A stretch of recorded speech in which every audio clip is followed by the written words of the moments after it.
Buat teman-temanku yang baru gabung, bisa cek di playlist untuk urutan videonya, dan bisa juga cek di playlist untuk judul barunya. Bab 1256, Kelahiran Buku Suci.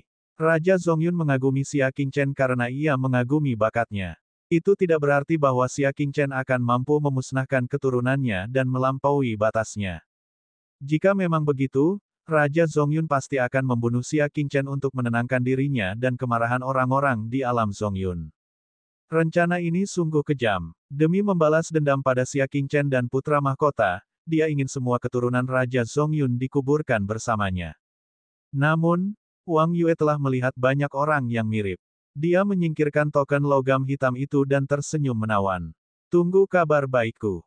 Dia akhirnya mengerti mengapa Dark Moon mengirimnya ke sini. Karena Zhou Bingkun telah meminta dia untuk menggunakan racun, dia, yang paling ahli dalam meracuni targetnya, menerima tugas itu. Waktu berlalu dengan cepat, dan beberapa hari pun berlalu. Di ruang belajar Markis Manor, Xia Qingchen meregangkan punggungnya dengan malas. Ada 3 buku di atas meja. Ketiga buku kulit binatang dicetak dengan volume 1, 2, dan 3 dari Malam Kecil dengan Kuas. Salah satu gulungan itu menggambarkan pemahaman sistematis Xia Qingchen tentang alam Chen, yang mencakup penjelasan menyeluruh tentang meridian bela diri dan teknik bela diri, serta kombinasi metode kultivasi mental dan teknik bela diri ofensif. Ada juga 10 metode pengembangan mental, metode serangan, dan metode pergerakan yang berkualitas sangat tinggi. 30 teknik bela diri sangat langka di 3 alam. Siapapun dengan bentuk tubuh apapun dapat memilih satu yang mereka sukai. Jika seseorang dapat membaca keseluruhan buku dan kemudian mengolah berbagai teknik bela diri di dalamnya, kekuatan keseluruhan mereka akan mengalami lompatan kualitatif. Jilid kedua menguraikan tentang alam bintang, dan isinya bahkan lebih mendalam dan luas. Volume ketiga tentu saja merupakan penjelasan tentang alam bulan. Isinya tidak jelas dan sulit dipahami, dan bahkan seorang elit bulan tingkat menengah pun harus menghabiskan waktu lama untuk memahaminya. Dia tidak melakukan apapun selama beberapa hari terakhir. Dia hanya berkonsentrasi menyusun 3 buku tentang teori seni bela diri. Dia pernah berkata bahwa dia akan meninggalkan harta yang sangat berharga untuk 3 alam. Ketiga buku tentang analisis teori seni bela diri merupakan kekayaan yang paling tak terlihat dan berharga. Dalam waktu kurang dari 20 tahun, para kultivator bela diri di 3 alam akan mengalami perubahan penampilan. Dong, aku ikut, kata Misty Rain dengan nada main-main. Xia Qingchen melambaikan lengan bajunya, dan pintu pun terbuka meskipun tidak ada angin. Yanyu yang mengenakan gaun biru langit, melangkah masuk dengan anggun seperti bidadari. Ada apa? Xia Qingchen dengan santai menyapu pandangannya, dan matanya tanpa sadar menyala. Di masa lalu, Putri Komandan Yanyu biasanya mengenakan pakaian yang dingin agar orang-orang merasa tenang dan rasional. Sekarang, ia mengenakan gaun megah, yang menambah sedikit kesan ramah. Hujan berkabut datang ke meja, memamerkan gaunnya yang unik. Apakah bagus? Ya, enak. Xia Qingchen mengendus aroma lembut dari tubuhnya dan merasa sedikit tidak wajar. Kau tidak datang hanya untuk menunjukkan pakaianku, kan? Tentu saja tidak. Misty Rain terkekeh. Semua pangeran dan putri Zongyun telah tiba di rumah Markis. Aku di sini untuk menanyakan apakah kamu berpakaian rapi hari ini. Apakah mereka di sini? Xia Qingchen memberikan evaluasi sederhana, ya. Apa maksudmu dengan, bisa? Misty Rain sangat tidak puas dengan jawaban singkatnya. Apakah dia cantik atau tidak? Tentu saja. Xia Qingchen tersenyum. Cantik. Apakah orangnya lebih cantik, atau pakaiannya yang lebih cantik? Misty Rain meletakkan tangannya di atas meja dan bertanya dari jarak dekat. Matanya yang cemerlang bagaikan kristal dipenuhi dengan antisipasi. Jika Xia Qingchen tidak memberinya jawaban yang memuaskan, dia tidak ragu bahwa harapan tersebut akan berubah menjadi kebencian yang tak berujung. Tubuh Xia Qingchen menoleh ke sisi lain, merasa sedikit tidak berdaya. Dia bahkan lebih cantik. Terima kasih atas pujianmu, Tuan Muda. Aku hanya peduli dengan kecantikanmu. Kata-kata cinta yang hampir membuka hatinya ini membuat hati Xia Qingchen sedikit bergetar. Dia tidak bisa menahan diri untuk tidak mengubah topik pembicaraan. Batuk, kita tidak bisa membiarkan tamu kita menunggu terlalu lama. Mari kita lanjutkan. Dia mengambil 3 buku di atas meja. Yanyu tidak kecewa dengan tindakan menghindar Xia Qingchen. Sebaliknya, dia menikmatinya. Senyum manis muncul di wajah, mata, dan hatinya. Tuan muda, buku apa ini? Dia tidak dapat menahan diri untuk bertanya saat melihat sampulnya yang terbuat dari kulit binatang dan tulisan tangannya yang sangat indah. Di sini, Xia Qingchen memberikan 3 buku itu padanya. Lihatlah. Hujan berkabut dengan penasaran membuka gulungan pertama. Sekilas, dia terkejut. Jadi, apakah mungkin untuk menempa meridian bela diri seseorang sebelum usia 9 tahun? Selain itu, meridian bela diri sebenarnya dapat diperluas. Metode kultivasi mental dan meridian bela diri benar-benar memiliki hubungan seperti itu. Ya dewa, mengapa tidak ada seorang pun yang pernah mengajarkan kita hal-hal ini?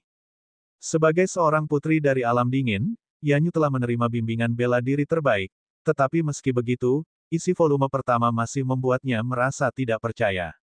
Seolah-olah semua teori bela diri Dao yang dipelajarinya di alam Chen tidak ada gunanya.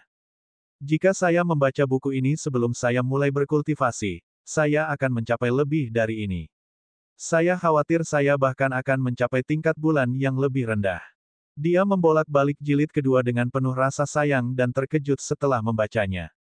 Ini semua adalah teori Dao bela diri yang belum pernah terlihat sebelumnya, dan mereka jauh lebih kuat daripada guru-guru hebat terbaik di alam dingin. Teknik bela diri di dalamnya semuanya adalah barang kelas atas yang bahkan keluarga kerajaan pun tidak bisa mendapatkannya. Telapak tangannya gemetar dan napasnya cepat ketika dia berkata, "Tuan muda, ini, buku macam apa ini?" Xia Qingchen menjawab dengan tenang, "Saya hanya menuliskan beberapa pemahaman dan pengertian saja." Sudah kuduga, hanya kamu yang bisa menulis buku seperti ini. Misty Rain begitu gembira hingga dia bahkan tidak bisa berbicara dengan baik. Dia memegang 3 buku di tangannya dan sangat gembira. Jika ketiga buku ini dirilis, mereka pasti akan menjadi buku-buku suci yang dapat mengubah dunia.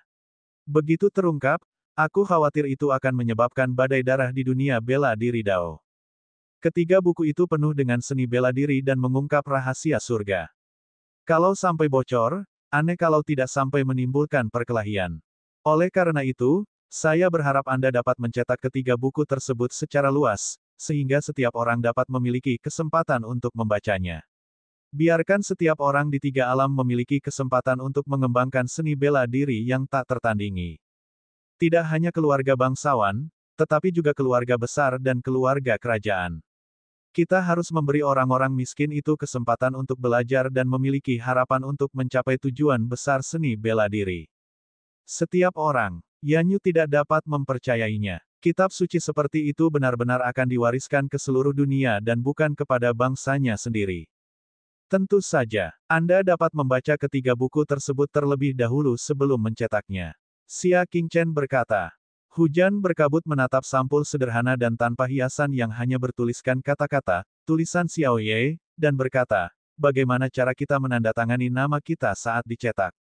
Sebuah buku setidaknya seharusnya memberitahu semua orang di dunia siapa penulisnya, bukan? Tidak perlu menandatanganinya. Sudah cukup jika semua orang di dunia dapat mempelajarinya. Tidak perlu tahu siapa yang menulisnya. Xia Qingchen berkata, jika Anda tertarik, Anda dapat tinggal di ruang belajar dan membacanya. Saya akan menemui tamu sendirian. Minat Misty Rain sepenuhnya terpikat oleh 3 buku suci yang mengejutkan itu. Dia mengangguk berulang kali. Baiklah, lanjutkan pekerjaanmu. Dia menutup pintu dan duduk di kursi Xia Qingchen sambil membacanya.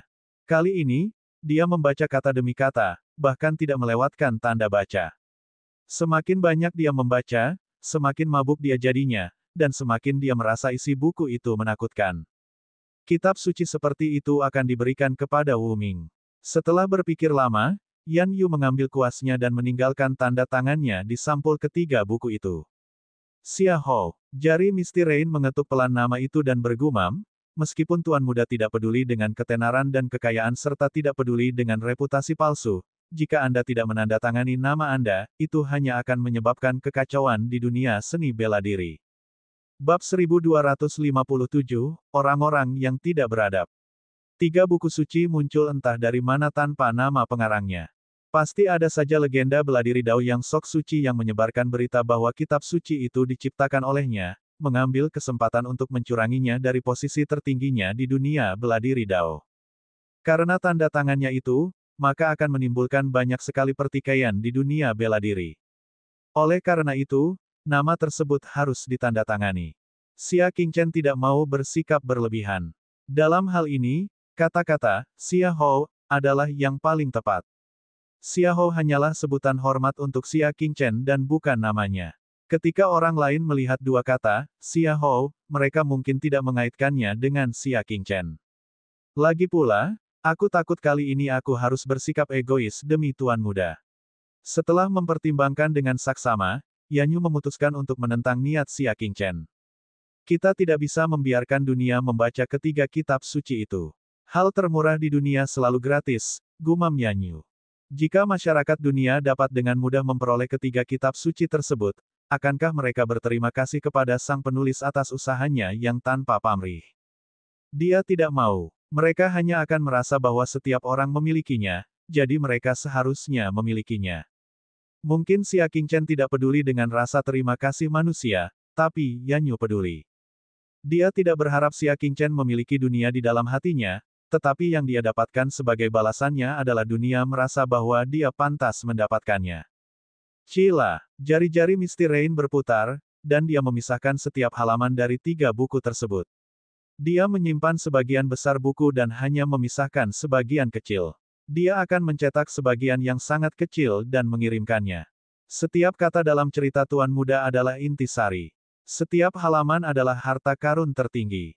Jika disebarkan seperti ini, saya khawatir dunia akan berebut untuk mendapatkannya. Adapun yang tersisa, saya akan menyebarkannya perlahan-lahan.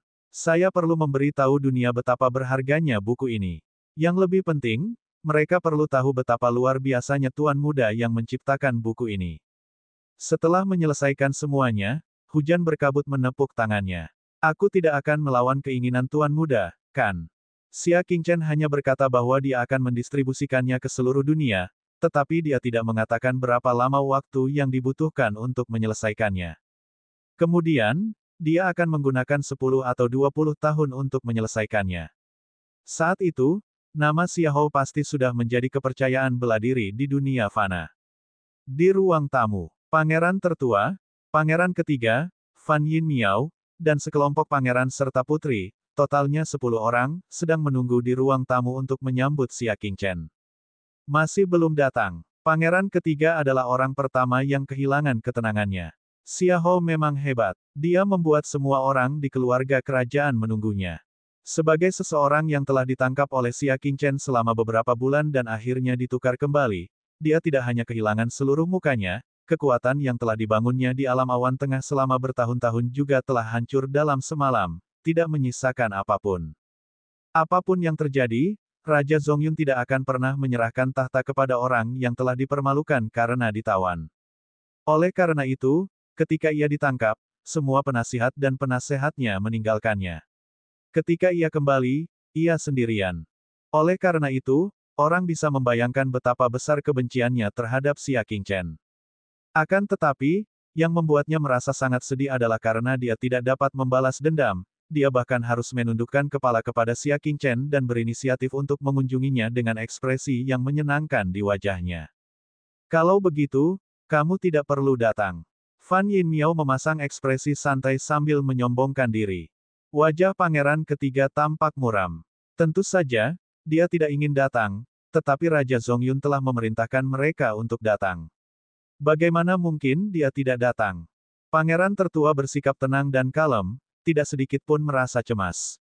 Kakak ketiga, jangan terburu-buru. Xiaochu yang bertanggung jawab atas wilayah kekuasaan, jadi dia pasti sedang sibuk. Pangeran ketiga tertawa dingin, kakak, kamu masih bisa tetap tenang. Jangan bilang kamu belum mendengar janji ayah di wilayah yang sejuk.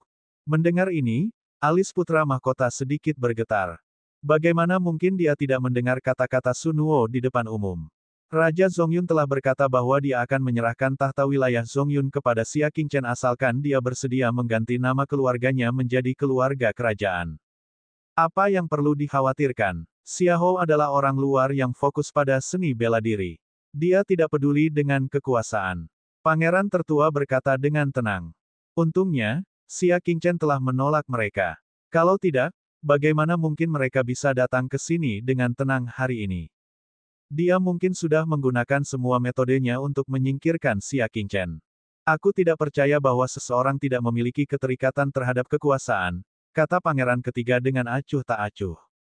Namun, Xia Qingchen memang menolak janji Raja Zongyun untuk mewariskan tahta saat itu juga. Di tempat umum seperti ini, dan di hadapan Pangeran Liang, jika Xia Qingchen benar-benar setuju mengganti namanya, Raja Zongyun pasti tidak akan menarik kembali kata-katanya. Namun, Xia Qingchen tetap menolak. Dari sini, orang bisa melihat bahwa hatinya tidak berada di hadapan kekuasaan. Pangeran ketiga tidak bisa berkata apa-apa. Ia berkata dengan tidak sabar, mengapa mereka belum datang? Jangan terlalu bingung dengan pengelolaan wilayah kekuasaan yang kecil. Kalau begitu, kamu tidak perlu khawatir, Fan Yinmiao berkata dengan tenang. Xia Hou masih memiliki kemampuan ini. Sebagai seorang tawanan, dia telah berinteraksi dengan Xia Qingchen selama beberapa waktu dan tidak meragukan kemampuannya.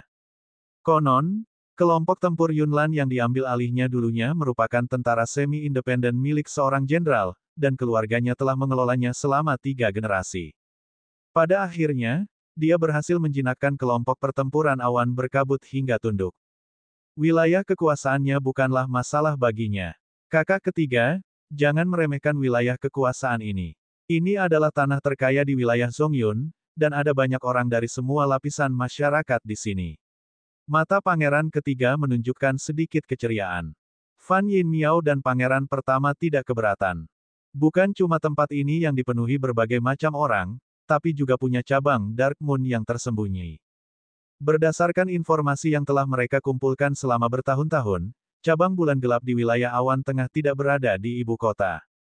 Mereka takut dengan keberanian Raja Zongyun, jadi mereka memilih menjauh dari ibu kota, tetapi tidak kalah dengan ibu kota yang ramai dan berkaca-kaca. Raja Zongyun pernah berniat untuk membasmi cabang bulan kegelapan, tetapi keberadaan orang-orang bulan kegelapan dirahasiakan, dan cabang itu sangat tersembunyi. Orang luar tidak dapat menemukannya sama sekali. Oleh karena itu, meskipun mereka tahu bahwa ada cabang bulan gelap, wilayah Zongyun tidak dapat berbuat apa-apa. Sungguh bukan tugas yang mudah bagi Xia Qingchen untuk memerintah wilayah kekuasaannya dengan baik. Jika bulan kegelapan sampai menimbulkan masalah, itu sudah cukup untuk membuatnya pusing. Namun, Fan Yinmiao tetap bersikeras, aku percaya pada kemampuan Xia Hou. Dengan adanya dia, Dark Moon tidak akan bisa berbuat banyak. Dia, hehe, aku tidak setuju. Pangeran ketiga penuh dengan prasangka. Dadada, suara langkah kaki terdengar dari luar pintu. Pangeran ketiga segera menutup mulutnya dan menatap orang yang datang. Tak lama kemudian, Xia Qingchen yang mengenakan pakaian bersulam pun berjalan mendekat dengan tenang. Ketika melihat Xia Qingchen lagi, pangeran ketiga memiliki perasaan campur aduk di hatinya. Ada kebencian, juga ketakutan. Salam, Xia Hou. Putra mahkota segera menunjukkan senyum ramah, dan Fan Yinmiao menunjukkan senyum penuh arti. Para pangeran dan putri lainnya juga berdiri. Bahkan pangeran ketiga harus menekan ketidakbahagiaan di hatinya dan mengambil inisiatif untuk menyambutnya. Xia Hou adalah markis terbaru namun paling bergengsi di wilayah Zongyun. Statusnya jauh lebih tinggi daripada 9 markis tua lainnya. Sebagai pangeran dan putri, mereka harus menundukkan kepala dan mengambil inisiatif untuk memberi penghormatan. Tidak perlu bersikap sopan, silakan duduk. Xia Qingchen memimpin dan duduk di kursi utama, dengan tenang menerima penghormatan mereka. Putra mahkota berkata, ini pertama kalinya aku bertemu denganmu, Xia Hou. Aku tidak punya apa-apa lagi untuk diberikan kepadamu. Ini adalah belati kelas 4,5. Tolong jangan pedulikan itu. Belati yang dipegangnya berwarna abu-abu keperakan dan memiliki banyak cahaya spiritual.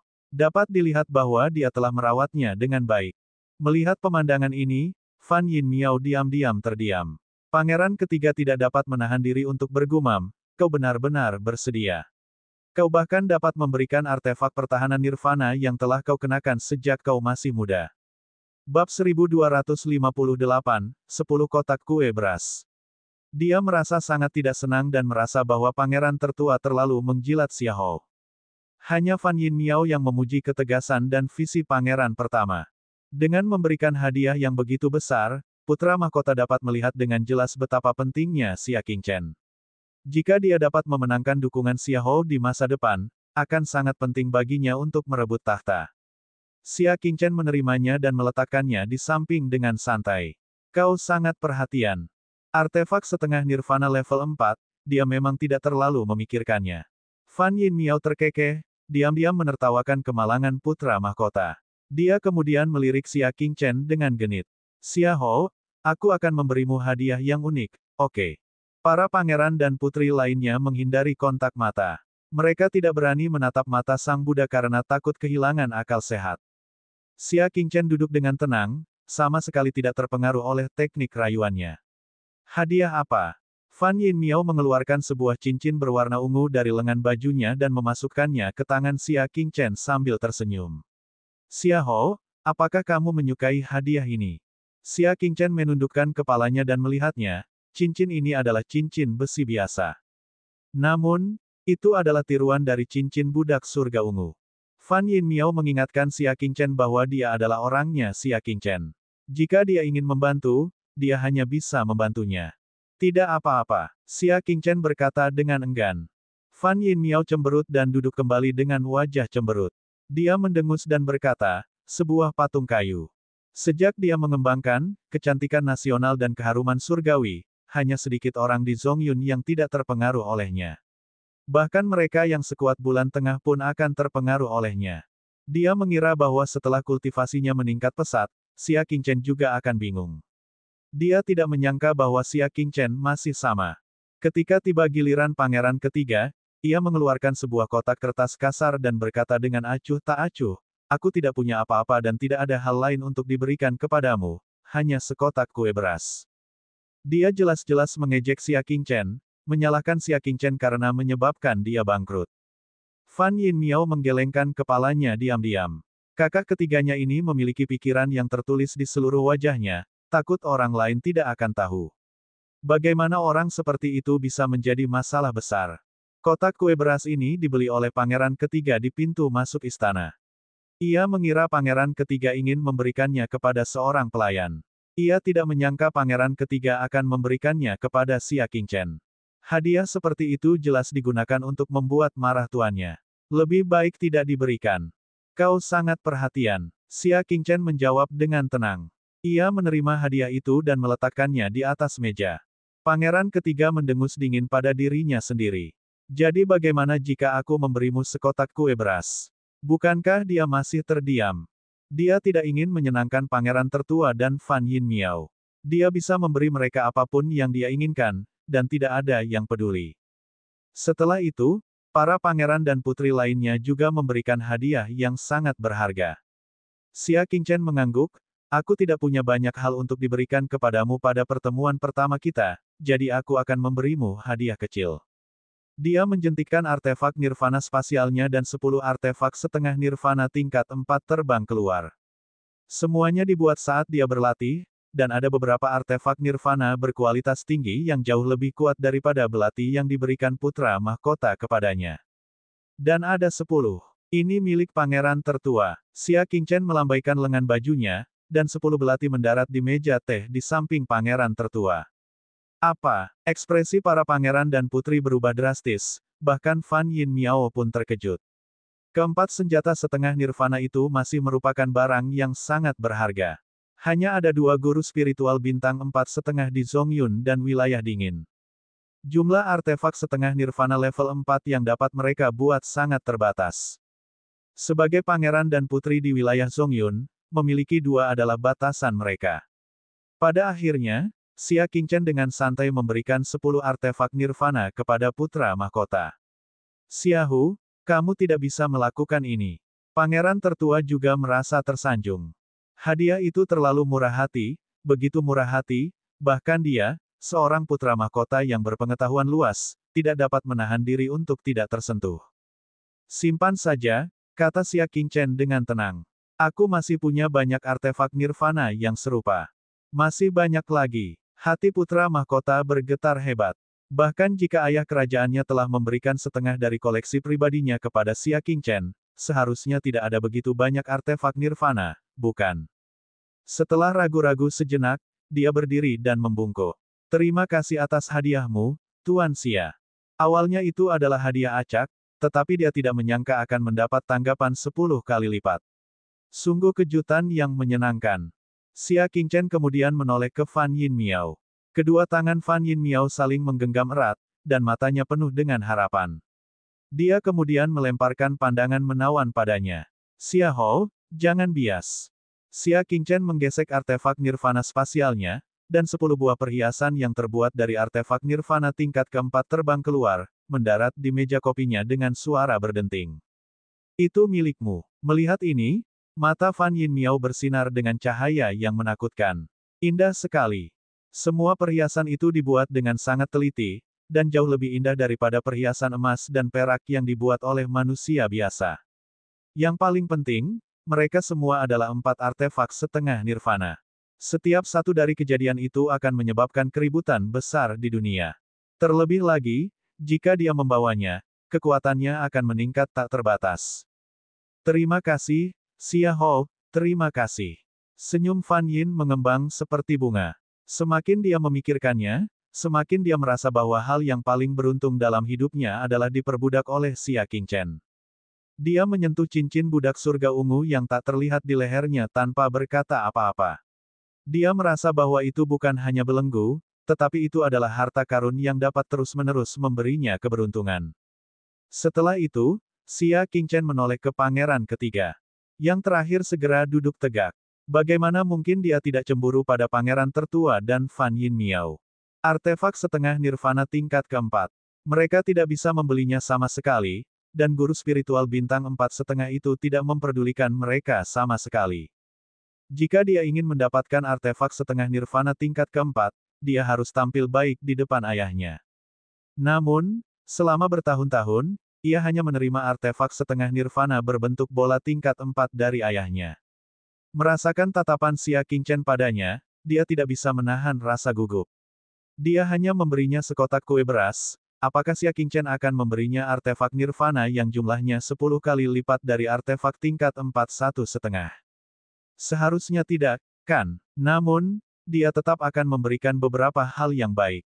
Lagi pula, orang lain memberinya 10 kali lipat jumlahnya. Jika dia mentraktirnya sendiri, itu akan menjadi cara yang baik untuk mentraktir tamu. Sedangkan untuk pangeran ketiga, Xia Qingchen memanggil pelayan wanita yang sedang melayani di sampingnya. Pergi ke kediaman markis dan beli 10 kotak kue beras untuk pangeran ketiga. Ya, mendengar ini, wajah pangeran ketiga berubah menjadi hijau. 10 kotak kue beras. Dia menginginkan artefak nirvana, bagaimana dia akan memberikannya kepada kue beras? Xia Hou, putra mahkota, dan putri ketiga sama-sama memberikan artefak nirvana. Apakah tidak pantas jika hanya memberiku kue beras? Pangeran ketiga tampaknya memberikan peringatan, tetapi sebenarnya itu adalah peringatan. Bagaimana Anda bisa memperlakukan saya begitu berbeda? Namun, bagaimana jika Xia Qingchen memperlakukannya secara berbeda? Tangan yang memberi bunga mawar memiliki aroma yang harum. Xia Qingchen berkata, kamu memberiku kue beras. Aku akan mengembalikannya kepadamu 10 kali lipat jumlahnya. Apalagi yang tidak memuaskanmu? Jika menurutmu itu terlalu sedikit, aku bisa menambahkan 1 kotak lagi. Aku akan mengembalikan 11 kotak itu kepadamu. Puff! Fan Yin Miao tidak dapat menahan tawanya. Xia Qingchen terlalu jahat, kan? Dia bisa saja dengan mudah mengusir pangeran ketiga dengan memberinya beberapa artefak nirvana tingkat rendah, tetapi dia harus mengembalikan 10 kotak kue beras. Akan aneh jika pangeran ketiga tidak begitu marah hingga hati dan paru-parunya meledak. Para pangeran dan putri lainnya tidak dapat menahan tawa mereka. Sungguh, siapa yang menyuruhmu bersikap sok pintar dan memberiku kue beras? Bagus, aku akan mengembalikan 10 kotak kepadamu sekarang. Bab 1259, melihat melalui teh beracun. Tidak ada yang bersimpati dengan pangeran ketiga. Seperti yang dikatakan Xia Qingchen, ketika seseorang memberikan setangkai mawar kepada orang lain, akan ada aroma harum yang tertinggal di tangan orang tersebut. Jika seseorang menanam sesuatu yang baik, tentu saja ia akan menuai hasil yang baik. Dia harus menghabiskan kue beras yang diberikannya meskipun dia harus menahan air matanya. Selanjutnya, para pangeran dan putri lainnya menerima hadiah 10 kali lipat. Hadiah mereka tidak seberharga milik pangeran tertua. Oleh karena itu, hadiah Xia Qingchen semuanya adalah tingkat keempat, tingkat 3,5, dan tingkat ketiga. Namun meski begitu, mereka sangat berterima kasih. Dia diperintahkan oleh ayahnya untuk datang dan berkunjung, tetapi pada akhirnya, itu ternyata menjadi kesempatan besar. Kecuali tuan muda ketiga, yang memiliki ekspresi datar, orang-orang lainnya senang. Pada saat itu, sekelompok pelayan cantik maju ke depan, masing-masing memegang secangkir teh spiritual yang baru dituang. Putra mahkota melirik teh spiritual itu dan mendapati warnanya hijau tua dan penuh dengan energi spiritual yang menyegarkan. Ia merasa rileks dan bahagia hanya dengan menghirupnya. Teh yang enak. Putra mahkota meminumnya. Sebagai pencicip teh, ia memiliki pemahaman mendalam tentang teh dan dapat langsung tahu bahwa ini bukanlah teh spiritual biasa. Xia Qingchen tidak menyembunyikan apapun. Ini adalah teh abadi roh kabut dari area pusat gedung selatan. Teh ini memiliki dua efek hebat. Pangeran tertua meletakkan cangkir tehnya dan bertanya dengan rasa ingin tahu, saya ingin mendengar detailnya. Mungkin karena wilayah Zongyun dan Launan tidak pernah terhubung, jadi mereka tidak tahu banyak tentang hal-hal di Launan. Xia Qingchen mengangkat cangkir tehnya dan berkata dengan tenang, yang pertama adalah mengisi kembali esensi, ki, dan jiwa seseorang. Satu cangkir teh dapat membuat seseorang tidak tidur selama 3 hari. Putra mahkota sangat setuju. Memang, hanya dengan menciumnya saja sudah membuat orang merasa rileks dan senang, itu jelas bukan barang biasa. Yang kedua adalah untuk mendetoksifikasi dan membersihkan gu. Teh roh kabut abadi tumbuh di hutan penuh racun di perbatasan selatan dan memiliki efek detoksifikasi yang unik terhadap racun dan racun. Apakah itu ajaib? Mata pangeran tertua menunjukkan sedikit harapan. Dia mengangkat cangkir teh ke mulutnya dan bersiap untuk menyesapnya. Xia Qingchen juga mengambil cangkir tehnya dan meliriknya sekilas. Pada akhirnya, dia segera menyadari ada sesuatu yang salah. Tehnya berwarna hijau tua, dan sekilas tampak seperti warna alami. Akan tetapi, teh yang dibuat dari teh roh kabut abadi seharusnya berwarna coklat tua yang jelek, bukan hijau. Puff! Pada saat ini, Xia Qingchen menjentikkan ke-10 jarinya, memancarkan 10 aliran ki secara bersamaan, memecahkan cangkir teh di tangan ke-10 pangeran dan putri. Cangkir tehnya pecah, dan tehnya pun terciprat kemana-mana. Pangeran tertua adalah yang paling malu. Cangkir teh sudah ada di mulutnya dan dia hampir membuka mulutnya untuk meminumnya. Pada akhirnya, teh itu terciprat dan menyemprot ke seluruh wajahnya. Salah satu pecahan cangkir teh bahkan melukai pipi putra mahkota dan meninggalkan bekas berdarah. Banyak pangeran yang terkejut dan tidak mengerti apa yang telah terjadi. Fan Yin Miao menyeka teh dari kerah bajunya dan berkata, Xia Hou, apa yang sedang kamu lakukan? Xia Qingchen duduk dengan tenang di posisinya sebagai kepala klan, tetap tenang dan kalem. Tehnya beracun. Apa? Mereka menundukkan kepala untuk melihat.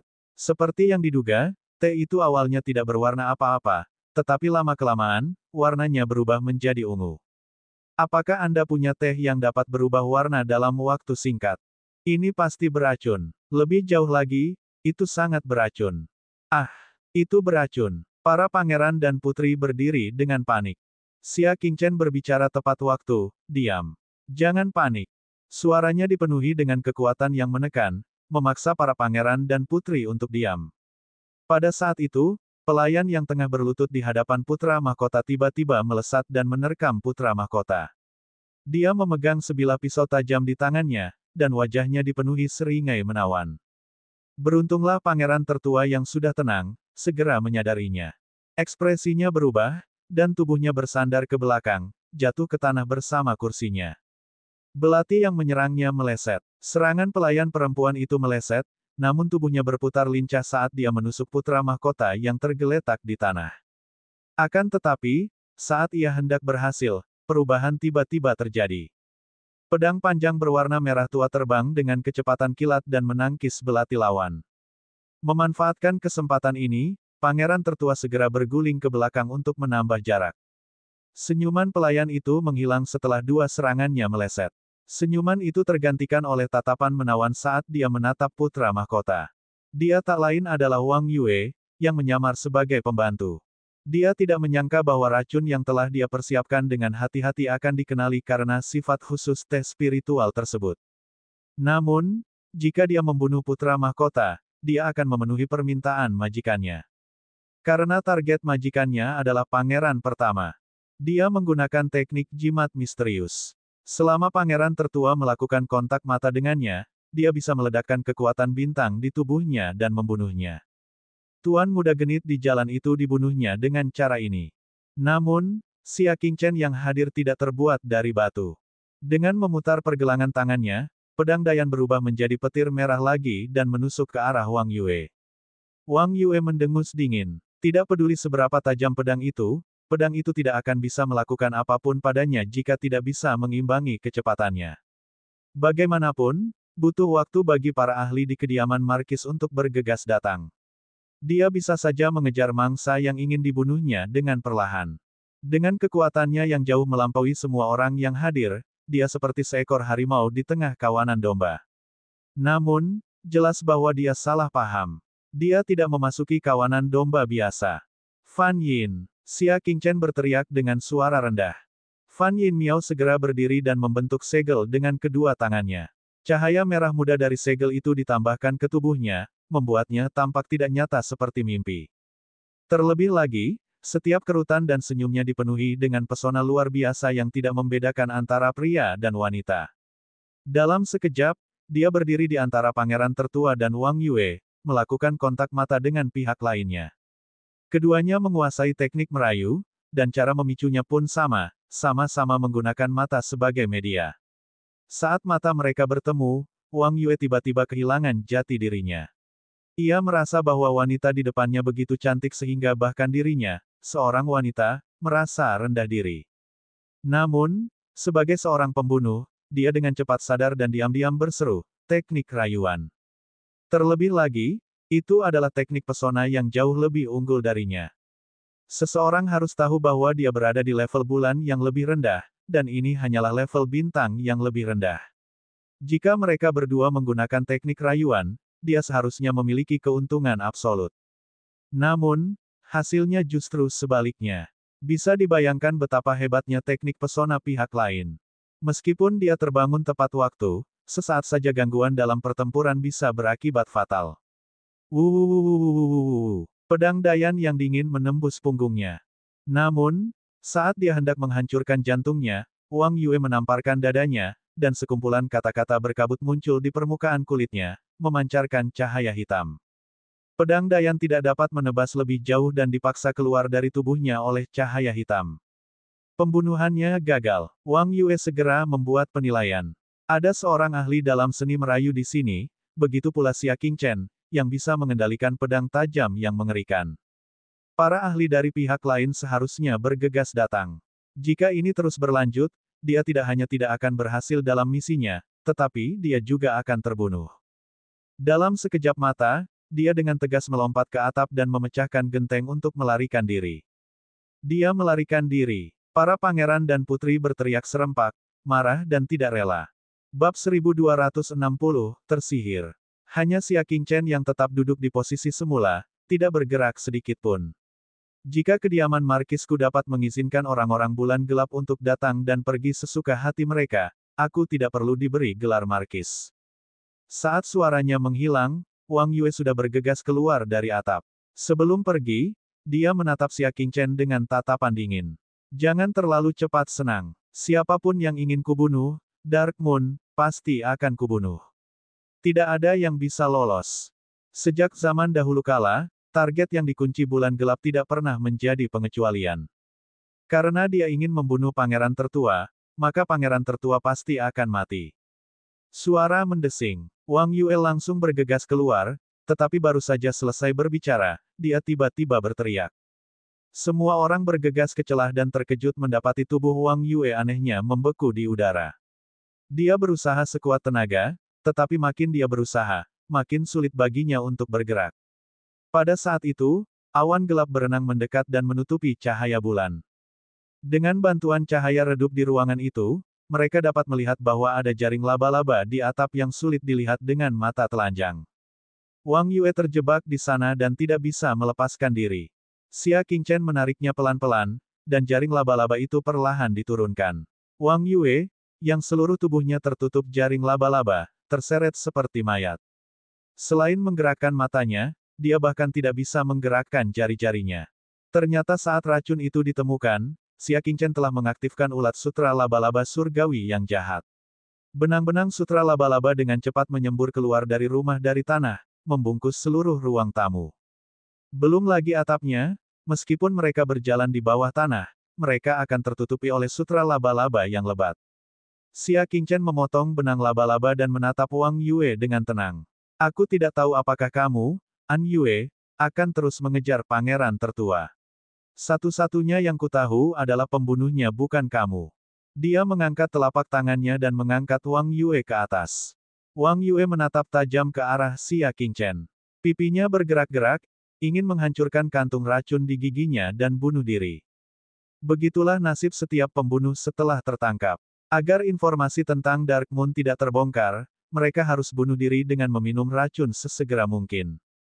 Setelah itu, sebelum dia sempat menggigitnya, Xia Qingchen sudah bergegas mendekat dan meninju perutnya dengan keras. Di bawah rasa sakit yang hebat, dia secara alami membuka mulutnya. Xia Qingchen mengambil kesempatan itu untuk meraih dagunya dan mengambil kantung racun dari mulutnya. Lalu ia menunjuk jari-jarinya dan menemukan jarum-jarum beracun, silet-silet, dan sebagainya yang telah dipakainya untuk bunuh diri, yang terdapat di ketiaknya, perutnya, kakinya, dan sepatunya. Teknik terampilnya membuat semua pangeran dan putri yang hadir tercengang. Bahkan Wang Yue merasa sulit untuk mempercayainya. Setiap pembunuh memiliki metode bunuh diri yang berbeda. Mengapa Xia Qingchen tampak lebih jelas daripada dia tentang berbagai metode yang digunakan seorang pembunuh untuk bunuh diri? Dalam waktu singkat, semua barang yang digunakannya untuk bunuh diri berhasil dikeluarkan. Kau tidak akan mati jika aku tidak membiarkanmu mati. Saat Xia Qingchen berbicara, dia membuka telapak tangannya dan menunjuk ke suatu titik 3 inci di bawah dadanya. Setelah itu, dia mengerahkan kekuatan dan memutar tubuhnya. Ah! Wang Yue kesakitan, dan wajahnya pucat.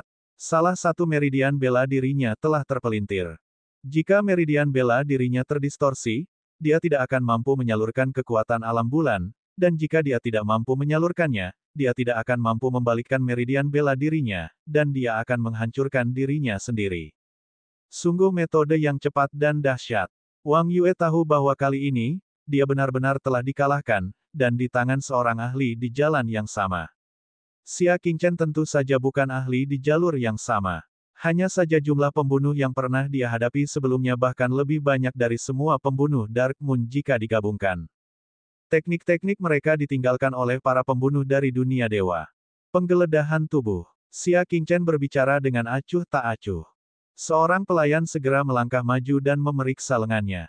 Sebuah token berwarna putih keperakan diambil. Bagian depan token tersebut bertuliskan kata-kata, Wang Yue, dan bagian belakangnya bertuliskan, Soul Reaper. Melihat 3 kata, Raja Pengait Jiwa, para pangeran dan putri merasa darah mereka menjadi dingin. Ternyata dia adalah anggota bulan kegelapan setingkat penguasa malaikat maut. Semua orang akrab dengan sistem pemeringkatan anggota Dark Moon. Sebelum tingkat bintang menengah, ada murid melolong bulan, prajurit neraka, hantu arhat, dan kekejian abadi.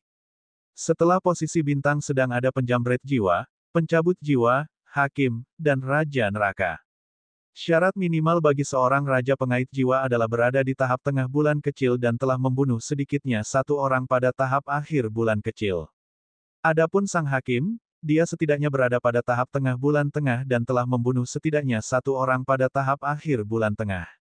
Sedangkan untuk Raja Neraka tidak ada patokan yang jelas karena di seluruh Dark Moon hanya ada 1 orang yang setingkat dengan Raja Neraka. Itu adalah Master Bulan Gelap. Di seluruh bulan gelap, terdapat kurang dari 100 penguasa jiwa maut. Orang yang telah membunuh salah satu dari mereka sebenarnya adalah seorang Soul Reaper yang mengerikan. Putra mahkota berjalan mendekat dengan ekspresi muram. Siapa majikanmu? Wang Yue menutup mulutnya rapat-rapat. Tatapannya penuh penghinaan. Bahkan pembunuh Dark Moon biasa tidak akan mengungkap majikannya, apalagi seorang Soul Reaper. Jangan buang-buang energimu. Xia Qingchen memiliki pemahaman yang sangat mendalam tentang pembunuh. Silakan saja bertanya. Dia tidak akan bertarung. Kalau begitu mari kita siksa mereka. Kata putra mahkota. Tidak ada gunanya. Sebagai pembunuh tingkat surga yang punya nama, kau bahkan tidak akan mengatakan sepatah kata pun bahkan jika kau mengubahnya menjadi pasta daging, kata Xia Qingchen. Entah mengapa, Wang Yue merasakan kegelisahan yang kuat. Dia tidak takut pada putra mahkota, tetapi dia takut pada Xia Qingchen, yang memiliki hati yang sangat dalam. Dia sangat memahami pembunuh seperti dia. Apakah kau punya solusi, Xiahu? Tanya putra mahkota. Xia Qingchen mengangguk pelan, lalu membuka paksa mulutnya. Kedua pangeran itu melangkah maju, siap untuk membuka mulutnya, tetapi Wang Yue menggigitnya dengan erat. Buka! Salah satu pangeran mengeluarkan belati, menusukkannya di antara giginya, lalu mencongkelnya dengan kuat. Kaca! Namun, Wang Yue menggigit belati itu menjadi dua dan tidak membuka mulutnya lagi. Setelah itu, dia membiarkan para pangeran memukul perutnya. Dia menggertakkan giginya dan menatap Xia Qingchen tanpa berkedip. Lupakan saja, biar aku saja. Xia Qingchen menjentikkan jarinya, dan benang laba-laba yang mengikat kepalanya tiba-tiba mengencang. Kepalanya langsung cacat, sudut mulutnya yang tertutup rapat terbuka secara alami. Xia Qingchen dengan santai melemparkan pil hitam ke dalamnya. Setelah itu, dia memukulkan telapak tangannya ke bibir pria itu, menutup mulutnya. Pil itu segera bereaksi, dan aliran udara hitam dengan cepat memenuhi mulutnya. Akan tetapi, karena mulutnya tertutup rapat, aliran udara besar itu tidak dapat mengalir kemanapun dan menyatu dengan daging dan darahnya. Wajah Wang Yue memerah, dan tubuhnya berkedut kesakitan. Gumpalan udara hitam mengalir keluar dari lubang hidung, telinga, dan bahkan pori-porinya. Pada akhirnya, bahkan matanya pun dipenuhi udara hitam. Baru saat itulah Xia Qingchen melepaskan cengkeramannya. Wang Yue, yang beberapa saat lalu baik-baik saja, kehilangan akalnya dalam sekejap mata, dan berdiri di sana dengan mata gelap. Kamu bisa bertanya sekarang, kata Xia Qingchen dengan tenang. Apa yang diberikannya pada Wang Yue tentu saja pil yang mengandung Qi hantu yang kental. Qi hantu memiliki sifat yang dapat membingungkan lubang jantung seseorang. Sering dikatakan bahwa hantu dapat membingungkan lubang jantung seseorang, tetapi ini bukanlah sesuatu yang dibuat-buat. Tubuhnya dipenuhi oleh Qi hantu yang belum tercerna, jadi wajar saja jika dia akan kehilangan dirinya sendiri. Siapa majikanmu? Tanya putra mahkota dengan serius. Seperti yang diharapkan, Wang Yue tidak lagi melawan dan berkata dengan linglung, majikan adalah, saya Zhou Bingkun, kepala keluarga Zhou di wilayah Zongyun. Itu dia. Meskipun pangeran tertua sedikit terkejut, dia tidak terkejut. Di mana dia? Penginapan awan mengambang. Wang Yue mengatakan semua yang dia tahu. Berderak. Setelah pangeran tertua selesai bertanya, dia kembali duduk dengan tenang. Aku sudah selesai bertanya. Bab 1261, Strategi yang Menggelegar. Di mana markas Dark Moon? Xia Qingchen terus bertanya. Di mana itu? Di mata Wang Yue yang linglung berangsur-angsur menjadi jernih, dan dia berusaha keras untuk berkata, aku tidak bisa mengatakan, aku tidak bisa mengatakan. Tampaknya para petinggi di markas besar Dark Moon telah menerima pelatihan khusus. Sekalipun dia tersesat, dia tidak akan mengatakan apapun tentang markas Dark Moon. Dorong dia ke bawah dan bunuh dia, kata Xia Qingchen dengan tenang. Sekelompok penjaga segera masuk. Sayang sekali membunuh pembunuh yang kuat seperti ini, kata Fan Yin. Kenapa kamu tidak memberikannya padaku? Aku akan menjinakkannya. Xia Qingchen menggelengkan kepalanya, tidak ada gunanya. Para pembunuh bayaran papan atas sudah lama kehilangan rasa percaya diri mereka. Mereka hanya mematuhi organisasi. Anda tidak dapat menjinakkan mereka, dan Anda hanya akan bermain api. Jika seseorang menjadi pembunuh, itu sama saja dengan diracuni, racun yang tidak dapat disembuhkan seumur hidup. Begitu, Fan Yin Miao sangat menyesal. Tidak lama kemudian, para penjaga membawa kepala manusia untuk dilihat Xia Qingchen. Akan tetapi, para pangeran dan putri yang hadir tidak merasa tenang, terutama pangeran tertua. Pengejaran Dark Moon tidak akan pernah berhenti. Ketika seorang pembunuh tewas, mereka akan mengirim pembunuh kedua hingga targetnya tewas.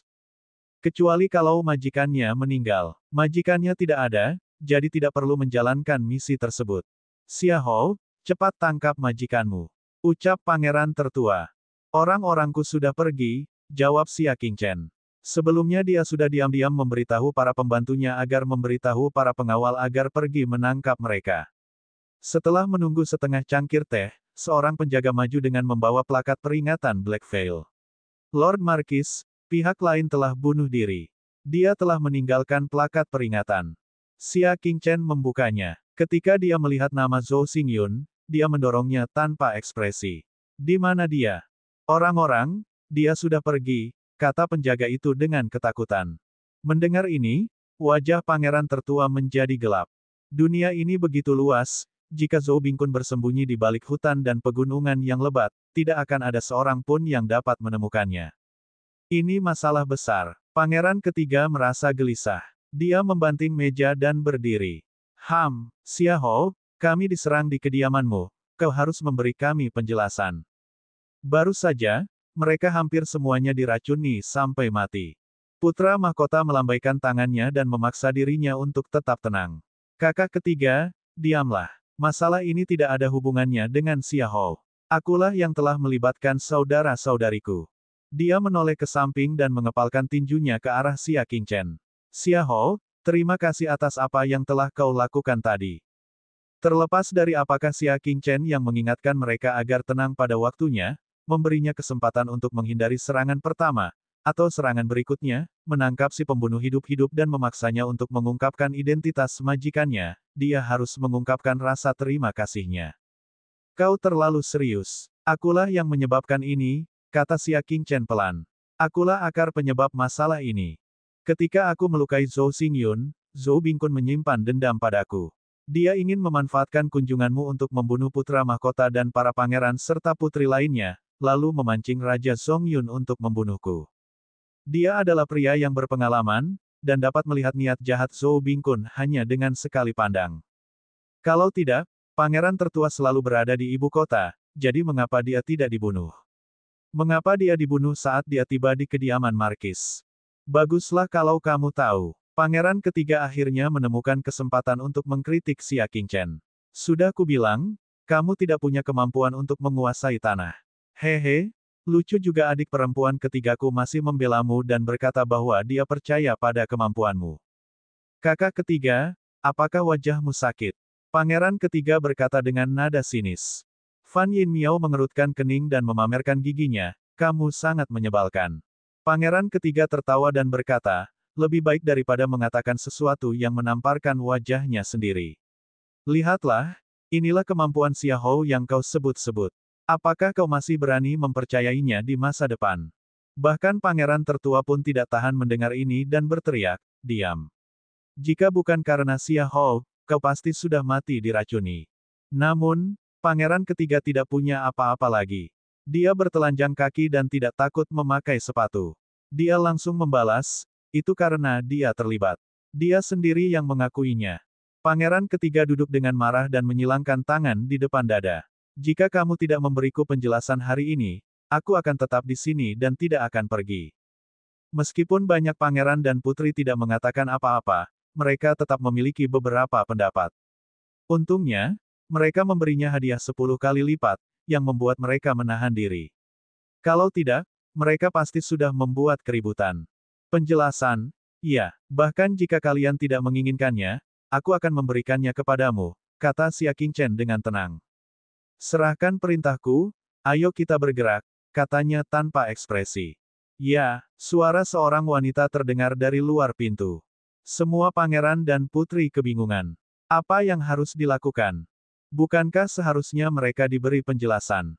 Tanpa mereka sadari, bahwa di dalam wilayah kekuasaan ke-10, telah terjadi pertempuran besar di perbatasan ibu kota Glasir berwarna dan wilayah kekuasaan tersebut. Tidak, itu bukan pertempuran. Itu pembantaian yang sudah dipersiapkan. 2 jam kemudian, pangeran ketiga kehilangan kesabarannya dan berkata dengan suara menggelegar, apa yang kita tunggu? Mengapa kamu tidak mengatakan sesuatu? Xia Qingchen memejamkan matanya, seolah sedang tidur, dengan tenang menghadapinya. Meskipun para pangeran dan putri lainnya juga bosan, mereka hanya bisa menunggu dengan sabar. Pada saat ini, Suara langkah kaki yang berat datang dari luar aula. Seorang wanita anggun mengenakan gaun panjang berwarna biru langit, secantik peri, memasuki ruangan. Sosoknya yang sempurna dan temperamennya yang luar biasa langsung menarik perhatian semua pria, termasuk pangeran pertama. Terutama pangeran pertama, yang selalu tenang, memiliki sedikit riak di matanya. Wanita yang sangat halus, bagaikan makhluk abadi atau mimpi. Gumam pangeran tertua dalam hati. Dia tidak dapat melihat wajahnya, tetapi seolah-olah dia telah berada dalam harmoni yang sempurna dengan kekasih impiannya. Tuan muda, mereka semua sudah kembali. Hujannya tentu saja berkabut. Kirimkan saja. Xia Qingchen tidak berekspresi saat berbicara. Yan Yu berdiri di samping Xia Qingchen dan melambaikan tangannya. Fang Chuyong dan Cheng Feifan kemudian memimpin rombongan. Baju zirah mereka berlumuran darah, dan para pengikut di belakang mereka masing-masing memegang kotak kayu berisi kepala. Tuanku, kami tidak gagal dalam misi kami. Kami telah menghancurkan cabang Dark Moon dan 3 perkemahan di wilayah kekuasaan kami.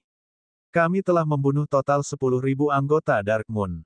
Di antara mereka, 50 berada di atas posisi bulan kecil, 1.000 berada di posisi bintang utama, 3.000 berada di posisi bintang sedang, dan sisanya berada di posisi bintang minor.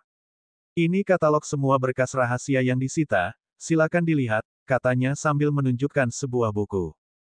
Jauh sebelum dia pergi ke permainan catur iblis abadi, dia telah berencana untuk memusnahkan pasukan bulan gelap di wilayah kekuasaannya. Dia memberikan wajah kepada penguasa bulan kegelapan. Selama orang-orang mereka tidak membuat masalah, dia bisa membiarkan mereka sendiri untuk sementara waktu. Namun karena dia terlibat, dia menyesal. Mencabut, tak menyisakan satu pun. Xia Qingchen dengan santai mengambil katalog itu dan berkata, beri mereka hadiah sesuai dengan jasanya, pergi. Ya, keduanya mundur, meninggalkan kepala 20 pembudidaya di tahap bulan kecil. Ada sebuah tanda di samping setiap kepala. Tanpa terkecuali, token dari 20 elit bulan kecil semuanya berwarna putih perak, yang berarti mereka telah mencapai level Soul Reaper Lord. Melihat kejadian itu, para pangeran dan putri semuanya terkejut tak bisa berkata apa-apa. Dark Moon hanya memiliki 100 Raja Soul Reaper, namun dalam waktu 4 jam, lebih dari 20 di antara mereka telah tewas di tangan Xia Qingchen. Bab 1262, Kasihan dan Simpati. Sungguh kejam, begitu cepat. Bulan gelap telah lama berada di wilayah Zongyun, dan Raja Zongyun tidak berdaya melawan mereka selama bertahun-tahun. Xia Qingchen baru berada di sini selama beberapa hari, dan dia telah menangkap mereka semua dalam satu gerakan, tidak meninggalkan satu pun. Fan Yin Miao adalah orang pertama yang bereaksi dan memuji, aku tahu itu. Dengan kemampuan Xia Hou, dia akan mampu menghancurkan langit dan bumi jika dia bergerak. Dia menoleh ke arah pangeran ketiga dan terkekeh. Kakak ketiga, apakah wajahmu sakit? Bibir pangeran ketiga bergerak. Ia ingin mengucapkan beberapa kata sarkastis, tetapi kepala-kepala yang tergeletak di tanah membuatnya tidak dapat mengucapkan sepatah kata pun. Pada saat ini, Xia Qingchen juga menoleh, tatapannya tertuju pada pangeran ketiga. Pangeran ketiga, apakah kamu puas dengan penjelasan ini? Musnahkan semua anggota Dark Moon dan bunuh puluhan ribu orang. Perkara ini saja sudah cukup menjadi suatu pahala untuk melindungi negara dan berkesempatan memperoleh daerah kekuasaan. Pangeran ketiga langsung merasakan hawa dingin ketika Xia Qingchen menatapnya. Untuk dapat memusnahkan bulan gelap yang tersembunyi hanya dalam 4 jam, seberapa sulitkah untuk membunuhnya? Ia baru sadar bahwa yang dihadapinya bukanlah pejabat biasa, melainkan makhluk yang mampu membunuh ribuan makhluk hidup hanya dengan satu jurus saja. Dahinya dipenuhi keringat dingin, dan dia tidak berani mengatakan apapun lagi. Dia menundukkan kepala dan menangkupkan tinjunya dengan patuh. Tuan Xia bijaksana dan berkuasa, aku menghormatimu. Metode berdarah besi Xia Qingchen benar-benar mengintimidasi kelompok pangeran dan putri. Tidak ada seorang pun yang berani memperlihatkan rasa tidak hormat. Pada saat ini, Yan Yu menatap putra mahkota dan bertepuk tangan. Tekan. Hah. Semua orang penasaran. Apakah masih ada yang selamat dari Dark Moon? Mereka menoleh dan melihat beberapa penjaga mendorong masuk seorang pria setengah baya dengan tangan terikat. Ia mengenakan pakaian wanita yang sobek-sobek, dan ada lapisan riasan tebal di wajahnya. Rambutnya juga diikat dengan gaya seperti orang menikah. Akan tetapi, tidak peduli bagaimana dia berpakaian, dia tidak dapat menyembunyikan wajah tuannya dan janggut di dagunya. Siapa dia? Mengapa dia bukan laki-laki atau perempuan? Fan Yin Miao berkedip. Salah satu penjaga mengambil handuk dari pinggangnya dan menyentuh wajahnya. Ia menghapus riasan di wajahnya, memperlihatkan wajah yang sudah dikenal banyak orang. Fan Yin Miao sepertinya sudah mengenalnya sebelumnya. Dia. Itu Zhou Bingkun. Seru putra mahkota. Dia tidak dapat menahan diri untuk berseru kegirangan. Bagaimana kalian bisa menangkapnya? Putra mahkota tidak percaya, Zhou Bingkun adalah rubah tua yang licik, dia bahkan menyamar sebagai wanita seperti itu, seharusnya lebih sulit untuk menangkapnya. Mata Yan Yu yang sebening kristal menatap ke atas dan dia tersenyum. Jika pangeran tertua dalam kesulitan, kami tentu akan melakukan yang terbaik untuk membantu. Dia telah mendengar apa yang terjadi di luar balai kota dan memerintahkan orang-orang untuk menutup gerbang kota. Kemudian, ia memberitahu menara pendengar salju untuk mengumpulkan informasi. Dengan jaringan intelijen rumah Ting Sui, banyak bisnis melaporkan keberadaan Zhou Bingkun. Mengikuti petunjuk, mereka menangkap Zhou Bingkun yang menyamar sebagai wanita di sudut dekat gerbang kota. Nona, Anda sangat cerdas. Saya sangat berterima kasih atas hal itu. Sang pangeran tertua tidak dapat menyembunyikan pujiannya. Dia tidak bisa menahan hasrat yang tak tertahankan terhadap Yan Yu. Penampilannya tidak hanya seperti kekasih impiannya, tetapi kecerdasannya juga melebihi harapannya. Kalau dia bisa menikahi wanita seperti itu sebagai selirnya, dia tidak akan pernah tergoda oleh wanita lain seumur hidupnya. Misty Rain dengan tajam merasakan panas di mata pihak lain dan berkata tanpa kepura-puraan, kamu adalah tamu Xia Hou, dan aku adalah orangnya. Sudah menjadi kewajibanku untuk membantumu memecahkan masalahmu. Dia mendekatkan diri ke tubuh Xia Qingchen tanpa meninggalkan jejak apapun, mengekspresikan sikapnya. Pangeran tertua adalah orang yang cerdas. Kata-kata yang sengaja dibuat jauh oleh pihak lain dan tindakan yang dilakukan secara halus merupakan penolakan terhadap perasaannya yang tidak diungkapkan. Dia mempertahankan ekspresi anehnya dan mengepalkan tinjunya ke arah Xia Qingchen. Terima kasih telah menyelamatkan hidupku, Tuan Xia. Xia Qingchen tidak terlalu mempermasalahkannya. Bagaimana rencanamu menghadapinya? Tanyanya. Putra mahkota tersadar dan menatap Zhou Bingkun dengan penuh penyesalan. Saya hanya bisa berkata bahwa saya turut berduka cita atas putra Anda. Namun sebagai pangeran, saya tidak punya pilihan lain. Dia punya pendirian sendiri. Jika dia mengunjungi Zhou Xingyun hari itu, dia akan menentang keluarga Ting Sui. Saat itu, dia dan rumah Ting Sui berada di pihak yang sama. Seret dia keluar dan cobalah untuk menghabisinya dengan cepat. Setelah itu, kubur dia bersama dengan jasad putranya. Kata pangeran tertua dengan tenang. Xia Qingchen mengangguk tanpa suara. Di antara semua pangeran dan putri di kedua wilayah itu, pangeran tertua dari wilayah Zongyun memiliki penampilan paling seperti raja. Ia tenang dan rasional, murah hati, dan juga bisa bersikap baik hati dan benar. Karakter ini dapat menoleransi dunia dan mencapai hal-hal besar. Adapun Nutianyi, yang memiliki bakat dan kecerdasan luar biasa, di mata Xia Qingchen, dia bukanlah seorang raja melainkan penguasa. Bila menilik dunia, seorang raja dapat diwariskan kepada ribuan generasi, sedangkan seorang tiran dapat berjaya untuk sementara waktu. Nutianyi ditakdirkan untuk tidak bisa menjadi penguasa tiga alam. Semuanya sudah selesai. Setelah mengundang para pangeran dan putri untuk makan siang, mereka pun pamit. Di pintu masuk manor, Xia Qingchen secara pribadi mengantar mereka pergi. Pangeran tertua menangkupkan tinjunya dan memandang sekelilingnya dengan rasa menyesal, Yan Yu tidak mengantarnya pergi. Setelah mengucapkan selamat tinggal kepada Xia Qingchen, putra mahkota duduk di atas binatang terbangnya dan terbang ke udara. Namun, dia tidak menunduk. Ada sedikit kekecewaan di matanya. Saudara Wang, Anda tidak perlu melihat lagi. Saya sarankan Anda untuk tidak terlalu banyak melihat. Sebuah suara pelan terdengar. Putra mahkota segera mengalihkan pandangannya dan kembali tenang. Dia terkekeh, apa yang dikatakan Saudari Wang? Aku tidak begitu mengerti. Fan Yin Miao berbaring di ranjangnya dan berkata sambil tersenyum tipis, Kakak Wang, kamu boleh berbohong kepada siapa saja, tapi jangan berbohong kepadaku. Mendengar ini, pangeran tertua tersenyum tak berdaya. Dari sekian banyak pangeran dan putri, yang paling cerdas bukanlah dia, melainkan saudara perempuannya yang ketiga. Aku tidak bisa menyembunyikan apapun darimu. Putra mahkota duduk dan membuka hatinya. Wanita itu, aku ingin menjadikannya istriku. Aku serius. Suara Brahma itu meninggi, dan wajahnya yang tersenyum langsung berubah serius. Aku tahu kamu serius, jadi aku sarankan kamu untuk tidak memikirkannya lagi. Mengapa? Tanya pangeran tertua. Apakah kamu tahu siapa wanita itu? Fan Yin Miao bertanya balik. Kau mengenalnya? Mata pangeran tertua berbinar. Karena adik perempuannya mengenalnya, maka semakin besar kemungkinan untuk mendekatinya. Melihat putra mahkota begitu peduli pada seorang wanita untuk pertama kalinya, Fan Yin Miao menunjukkan sedikit simpati. Dia adalah rakyat jelata dari Liang Jing. Pangeran tertua berkata dengan tegas, aku tidak melihat latar belakang keluarga saat aku menikahi seorang istri. Bahkan jika ayah mencoba menghentikanku, aku akan tetap bersikeras menikahinya. Simpati Fan Yin Miao berubah menjadi rasa kasihan, tapi belum lama ini, dia adalah seorang putri. Mendengar ini, putra mahkota segera mengingat siapa orang itu. Maksudmu, dia adalah putri Yanyu dari kerajaan dingin. Jadi, apakah saudara Wang masih ingin terus merindukannya? Kamu telah menyukai wanita yang seharusnya tidak kamu sukai. Fan Yin Miao menghela nafas dan berkata. Kepahitan di sudut mulut putra mahkota mulai terkumpul.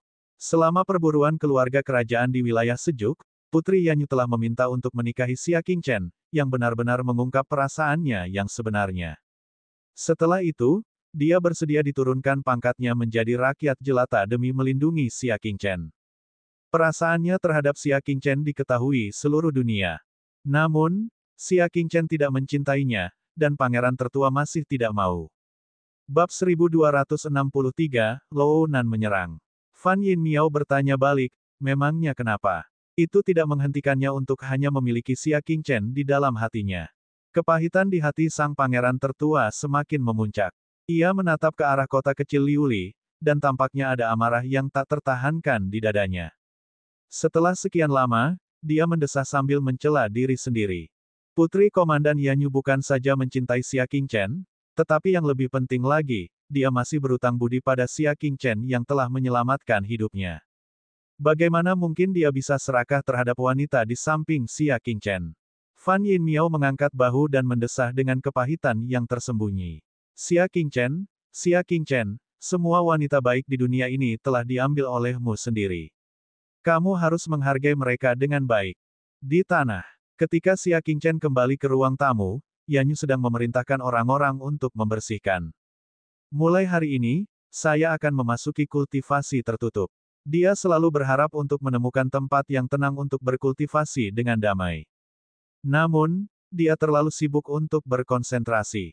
Pergilah, pergilah. Aku akan membantumu mengurus wilayah kekuasaanmu, kata Yanyu sambil tersenyum. Xia Qingchen merasa sedikit bersalah. Terima kasih. Kamu telah membantuku selama ini. Dengan senang hati. Mata kristal Misty Rain berkedip saat dia mengakuinya secara terbuka. Xia Qingchen tidak bisa menatap langsung ke arah persahabatan Yan Yu. Itu, pangeran pertama tampaknya tertarik padamu. Dia bisa melihat menembus segalanya dan dia menyadari tatapan aneh pangeran pertama. Yan Yu meletakkan pekerjaan di tangannya dan berjalan ke arah Xia Qingchen. Dia berdiri berjinjit dan membuat dirinya setinggi Xia Qingchen. Dia menatap matanya dari jarak dekat. Aku tahu. Kalau begitu, apakah kamu bersedia membiarkanku pergi bersama pangeran tertua atau tidak? Dia tidak mendengar apa yang dikatakan Xia Qingchen, tetapi melihat perubahan tatapannya. Mulut bisa berbohong, tetapi mata tidak bisa. Aku tidak mau. Xia Qingchen terus terang. Sulit baginya untuk menyerahkan gadis secantik itu kepada pangeran tertua. Namun, ia juga menunjukkan sedikit kesedihan. Karena dia tidak bisa menjanjikan apapun pada hujan berkabut. Lebih seperti itu. Hujan berkabut tersenyum puas. Dia menarik kakinya dan berbalik untuk mengerjakan tugasnya sendiri. Sambil melakukannya, dia berkata, sebenarnya, kamu tidak perlu terlalu khawatir. Aku sudah sangat puas berada di sampingmu. Tidak semua cinta bisa membuahkan hasil. Tetapi semua cinta adalah kebersamaan dengan perasaan yang bertahan lama. Jika yang pertama tidak bisa diperoleh, dia akan dengan senang hati menerima yang kedua. Juga, Siapa yang bisa meramalkan bahwa Xia Qingchen tidak akan menyukainya di masa depan? Bukan begitu. Xia Qingchen tidak banyak bersantai karena hal ini. Sebaliknya, dia merasa semakin menyesal. Dia meletakkan sebotol Yin Moon Body di atas meja dan pergi tanpa bersuara. Di puncak bersalju di luar ibu kota. Gunung ini disebut gundukan debu yang terlupakan. Di kaki gunung itu, musim semi berlangsung sepanjang tahun, dan puncaknya tertutup salju. Orang-orang sering datang ke sini untuk bertamasya. Namun, baru-baru ini gundukan debu yang terlupakan itu telah dikelilingi oleh para ahli dari rumah Tingsui. Nak, kau di sini. Di kaki gunung, di hutan bambu, di kedalaman pondok jerami, seorang lelaki tua dengan alis abu-abu sedang bernapas. Dia mengembangkan metode kultivasi mental yang sangat mendalam, dan saat dia bernapas, sejumlah besar kekuatan tingkat bulan mengalir keluar. Xia Qingchen meliriknya dan mendapati bahwa hanya dalam beberapa hari, luka luar Chen kebencian surgawi sebagian besar telah pulih. Kamu bisa melanjutkan. Xia Qingchen tiba di pondok jerami di sisi lain gunung. Melihat hutan pegunungan yang tenang, hatinya tidak bisa menahan diri untuk tidak tenang. Lama tidak bertemu. Tanpa sengaja ia menyentuh pedang Dayan di pinggangnya dan mencabutnya. Pedang merah tua itu bersinar terang dan bilahnya yang tajam memantulkan angin dan hujan di masa lalu. Xia Qingchen melambaikan tangannya, dan pedang Dayan terbang, menusuk ke monumen batu di puncak-puncak bersalju. Pedang tersegel berada di gunung es. Wang Chen sedang bermeditasi. Xia Qingchen memasuki pondok jerami dan mengeluarkan bahasa rune naga, pilki hantu, dan beras hati naga.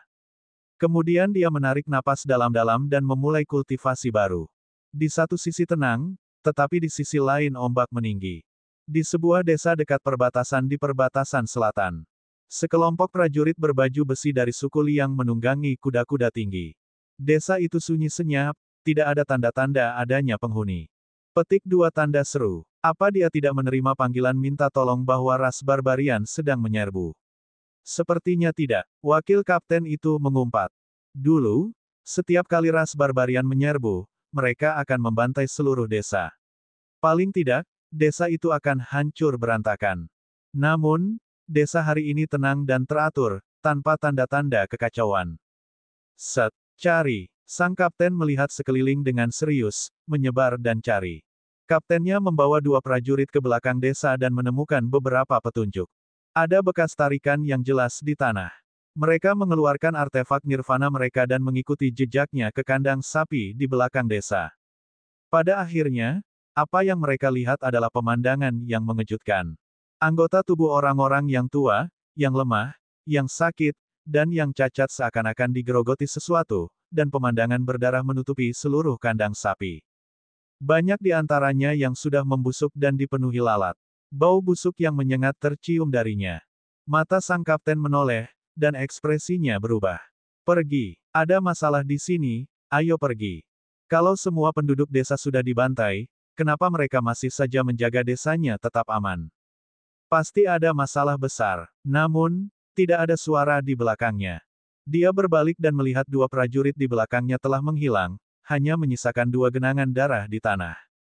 Rambut sang kapten berdiri tegak dan dia berlari. Pada saat yang sama, dia sepertinya merasakan sesuatu dan melihat kembali ke atas kandang sapi. Pemandangan yang memasuki matanya membuat pupil matanya mengecil. Seekor kadal seukuran rumah tergeletak di kandang sapi, sedang menggerogoti tubuh 2 orang prajurit. Ah! Pemimpin tim itu menjerit, menaiki kudanya, dan melarikan diri ke hutan yang jauh. Akan tetapi, saat ia hendak melarikan diri, tiba-tiba muncul seorang raksasa yang tingginya tidak kurang dari 15 kaki dari hutan dengan kedua tangan di belakang punggungnya. Dia mencengkeram kepala kuda iblis itu dan memutarnya. Kepala kuda iblis itu terpelintir, dan dia berguling ke tanah. Raksasa itu menangkapnya dan membawanya kembali ke pusat desa. Bagian tengah desa dipenuhi mayat prajuritnya. 2 di antaranya telah dimakan kadal. Kalian, siapa kalian bagi bangsa barbar? Kata sang kapten dengan suara gemetar. Intuisinya mengatakan bahwa orang barbar yang menangkapnya bukanlah orang barbar biasa. Berderak, 5 orang barbar yang sangat tinggi berjalan keluar dari rumah kepala desa. Mereka diselimuti oleh rune darah misterius dan masing-masing dari mereka memancarkan kekuatan yang tak tertandingi. Orang barbar jangkung yang telah menangkap kapten itu datang ke samping kelima pria itu dan berdiri di pintu bersama mereka. Sepertinya mereka sedang menyambut seseorang. Tak lama kemudian, suara langkah kaki terdengar. Seorang pria yang sangat tampan dari wilayah dingin berjalan keluar dengan kedua tangan di belakang punggungnya. Dia memiliki ekspresi hangat dan senyum tipis di wajahnya. Butuh waktu sehari untuk tiba, yang berarti bahwa pasukan perbatasan selatanmu sudah dalam kekacauan. Dalam keadaan normal, setelah menerima gangguan dari musuh di perbatasan, pasukan Legiun Perbatasan Selatan yang tersebar di seluruh perbatasan akan tiba dalam waktu 4 jam. Namun desa itu diserang dan tentara baru tiba setelah seharian. Ini berarti penggantian Byzantian telah menimbulkan ketidakstabilan internal dalam tentara perbatasan selatan, menimbulkan masalah besar dalam penyampaian informasi dan penyampaian perintah. Bab 1264, Situasi Mendesak di Perbatasan. Ternyata merekalah yang mengirimkan pesan darurat. Tujuannya adalah untuk menguji efisiensi Korps Angkatan Darat Perbatasan Selatan. Sungguh menyedihkan. Tentara perbatasan selatan di masa lalu kini dalam kekacauan seperti ini. Pemuda itu mendesah. Kapten akhirnya mengerti apa yang sedang terjadi. Dia menatap pemuda itu dan kemudian pada keenam orang barbar yang tinggi. Dia begitu takut sehingga dia terus gemetar. Kalian adalah Nutianyi dan keenam budaknya dari Dewa Penghancur. Oh, senyum muncul di wajah pemuda itu. Sepertinya Xia Qingchen telah berbagi semua informasi tentang launan kita dengan tentara perbatasan selatan. Hehe, sayang sekali. Xia Qingchen sudah berusaha keras, tapi dia masih gagal menyelamatkan kalian, sekelompok orang bodoh. Kata-kata pemuda itu penuh dengan penghinaan dan ejekan. Dia berbalik dan kembali ke pondok beratap jerami. Dia berkata dengan ringan, sampaikan perintahku, Angkatan Darat, ayo pergi. Terdengar teriakan dari luar pintu. Sang kapten tewas mengenaskan dengan mata terbelalak. Matanya memantulkan sosok pemuda yang bisa memberi perintah kepada seluruh launan. Dia adalah Raja Barbar baru di wilayah launan Nutianyi. Kota Liangsu, Istana Wang. Di aula tamu, nyanyian dan tarian memenuhi udara. Penari yang anggun itu sedang mekar penuh. Pemain sitar memainkan nada yang merdu dan lembut. Di kedua sisi terdapat para pembudidaya nakal yang baru saja direkrut. Sebagian besar dari mereka berada di tahap tengah bulan kecil, dan ada satu di tahap akhir bulan kecil. Para menteriku yang terkasih, mulai hari ini, kalian semua adalah rakyat kepercayaan raja ini. Suara gembira Pangeran Liang terdengar dari dalam kereta emas. Seekor unta yang kelaparan masih lebih besar dari seekor kuda. Tidak peduli seberapa tidak setujunya dunia terhadap Pangeran Liang, dia tetaplah penguasa suatu wilayah. Dia telah merekrut para ahli dunia secara terbuka, dan banyak yang menanggapinya. Beberapa orang di depannya adalah rekrutan terbaru. Kami bersedia melayani Pangeran Liang, kata semua orang. Pangeran Liang tertawa, bagus. Dengan kalian semua di sini, raja ini dapat membawa perdamaian ke dunia. Semua orang tertawa dan minum dengan gembira, seolah-olah mereka menantikan kemakmuran negara. Pada saat itu, seorang prajurit berbaju besi dengan cepat masuk dan bahkan menerobos masuk ke dalam gadis-gadis yang sedang menari, menyebabkan gerakan gadis-gadis yang sedang menari menjadi kacau. Liang Wang, keadaan darurat di perbatasan. Prajurit berbaju besi itu berlutut di tanah dengan satu lutut, dan darah mengalir keluar dari baju besinya. Itu mewarnai ruang tamu yang mewah dan bersih dengan warna merah darah yang menyilaukan. Wuh. Tali senar putus, dan alunan musik yang megah itu pun berakhir tiba-tiba. Para penari berhenti dan berdiri di tempat. Senyum para tamu di kedua belah pihak membeku. Seluruh ruang tamu berubah menjadi sunyi senyap. Yang mulia, ada keadaan darurat dari perbatasan. Teriak prajurit berbaju besi itu lagi. Budak Tuan Launan, Tianyi, memimpin 3 juta pasukan launan dan menyerbu wilayah Liang. Daerah militer ke-10 wilayah Jiuli, 50.000 tentara telah tewas atau ditangkap. Wilayah Jiuli telah jatuh. Daerah militer ke-9 zona Qingding, 7 pasukan telah dikepung. Zona Qingding telah jatuh. Daerah militer ke-8 daerah Lang bersumpah untuk mempertahankan pusat daerah dan mati bersama daerah tersebut. 100.000 prajurit semuanya musnah, dari para jenderal hingga prajurit, semuanya tewas secara heroik demi negara. Di akhir kalimatnya, prajurit berbaju besi itu meraung, mengungkapkan kesedihan dan kemarahan yang besar di dalam hatinya.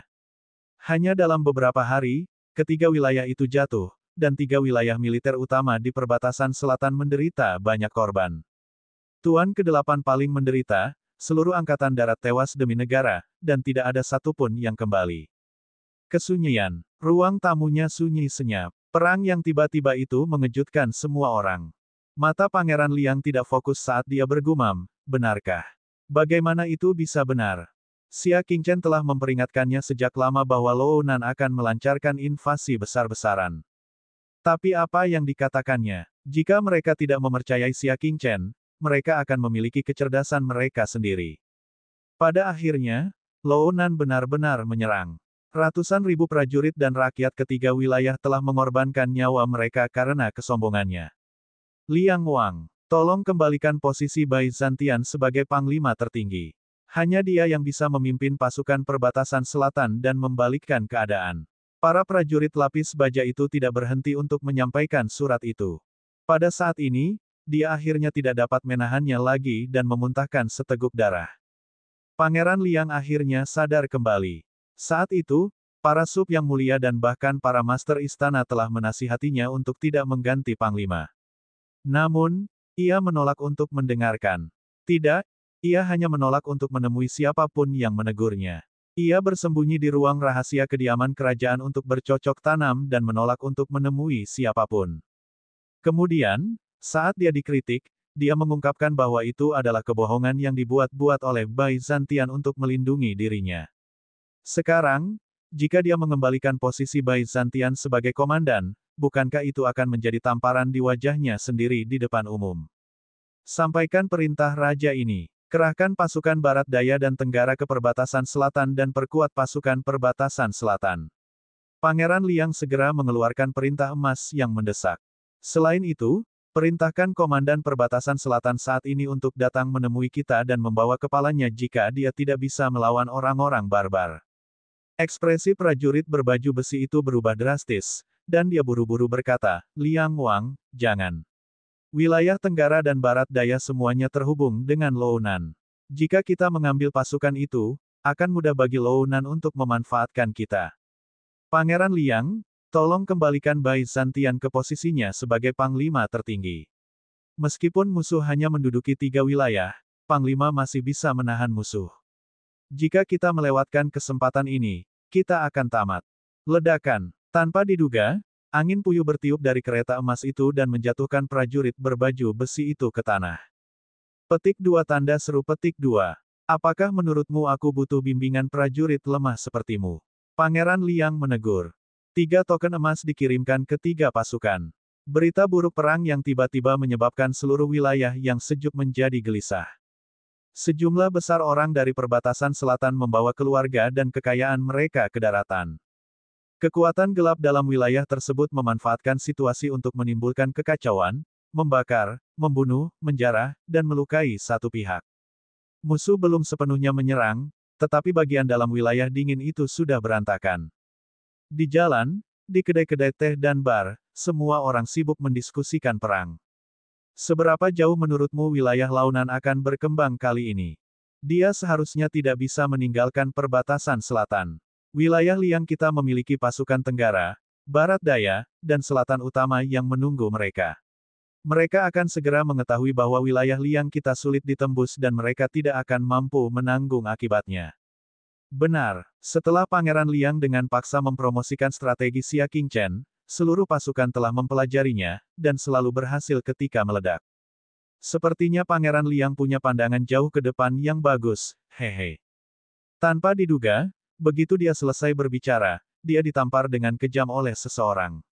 Persetan dengan ibumu, apakah hati nuranimu dimakan anjing? Kamu mencoba membersihkan nama Pangeran Liang.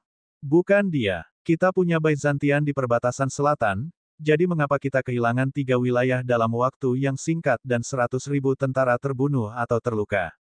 Bukan dia. Perbatasan selatan sudah lama dipersiapkan untuk pertahanan.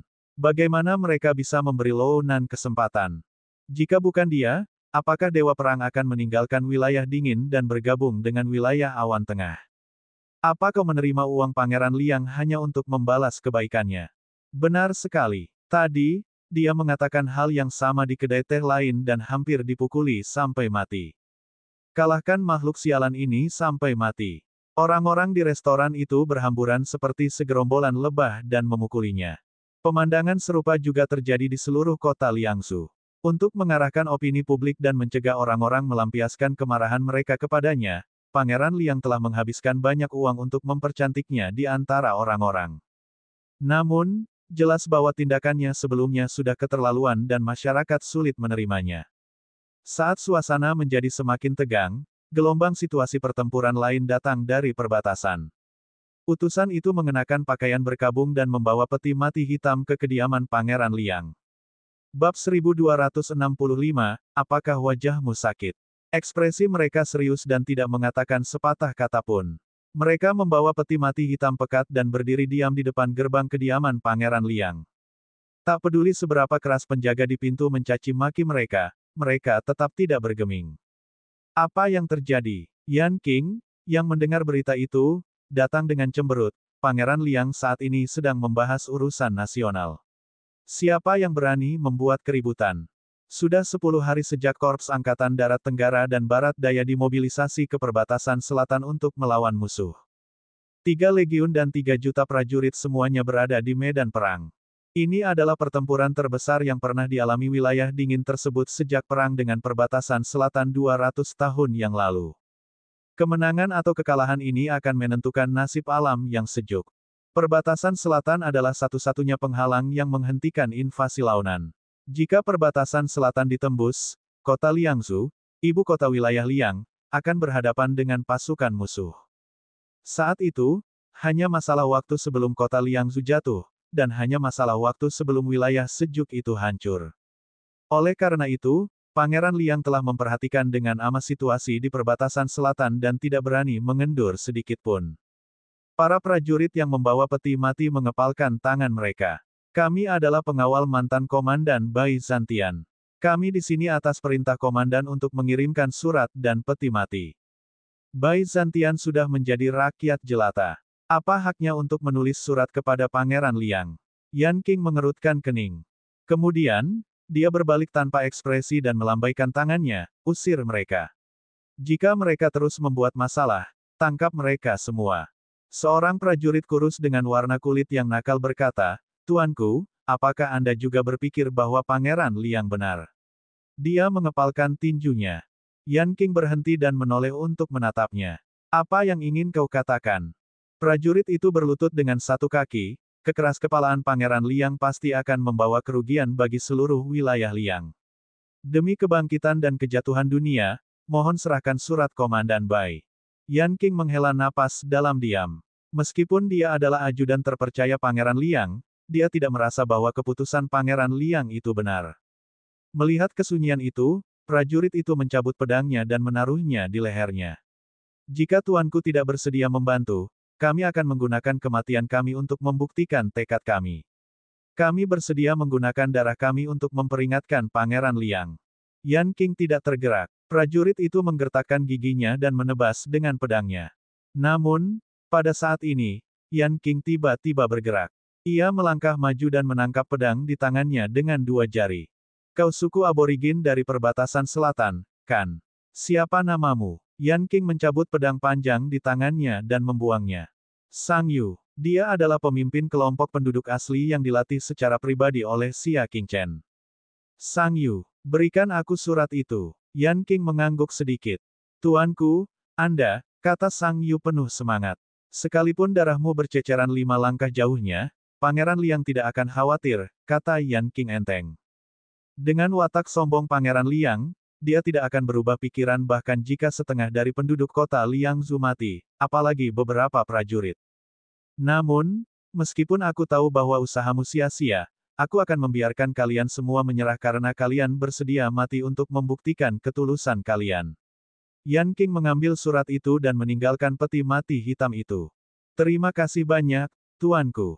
Sang Yu menatap Yan Qing pergi dengan rasa terima kasih.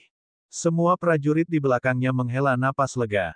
Setengah dari misi Komandan Bai telah selesai, kata Sang Yu sambil mendesah. Dia mengeluarkan surat lain yang tertutup rapat dan tersenyum. Kita bisa bertemu Tuan Xia lagi. Misi kedua Byzantian adalah memerintahkan mereka untuk mengantarkan surat itu.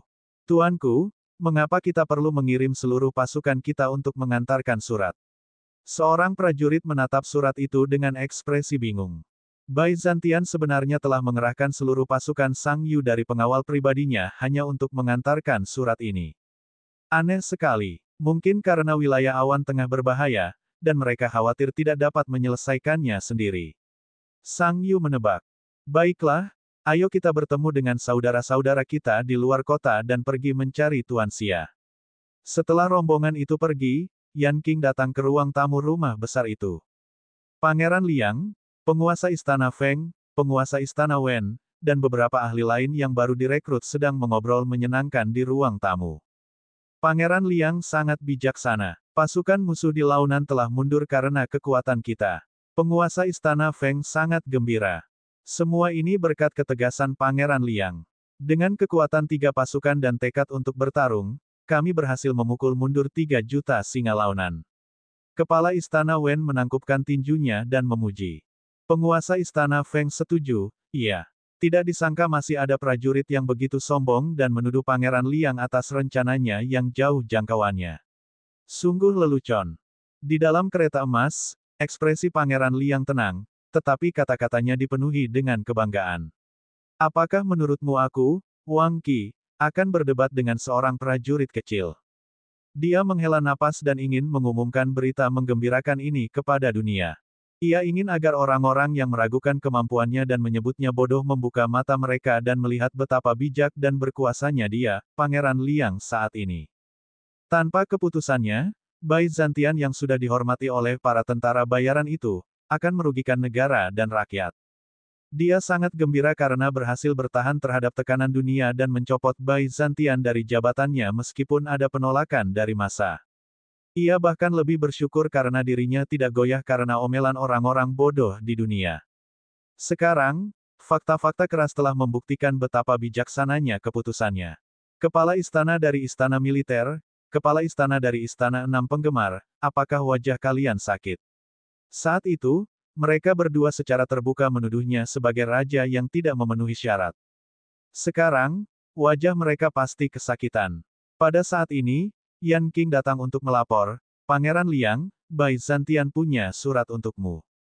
Mendengar ini, ekspresi Pangeran Liang menjadi gelap, wajahnya dipenuhi dengan ketidaksenangan yang mendalam.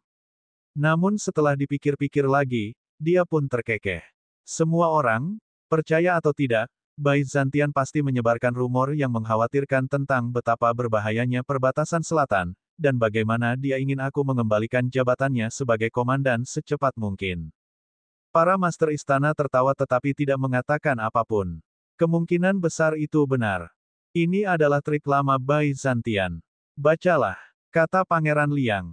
Yan Qing membuka surat itu dan membacanya, aku, Byzantian, telah berdosa. Aku berani mengatakan bahwa pasukan Lounan akan mundur sepenuhnya. Dari pengalamanku selama bertahun-tahun berurusan dengan Lounan, aku dapat mengatakan bahwa mereka tidak akan kembali dengan tangan kosong dan mundur dengan mudah. Kalau saya tidak salah, mereka sedang membuat pengalihan perhatian untuk mengalihkan perhatian kita dan kemudian melancarkan serangan mendadak ke lokasi sasaran. Situasi di perbatasan selatan sangat berbahaya. Subjek ini dengan berani meminta agar subjek ini mengambil alih pasukan Launan dan mengerahkan pasukan sesegera mungkin. Dengan cara ini, masih ada secercah harapan bagi perbatasan selatan.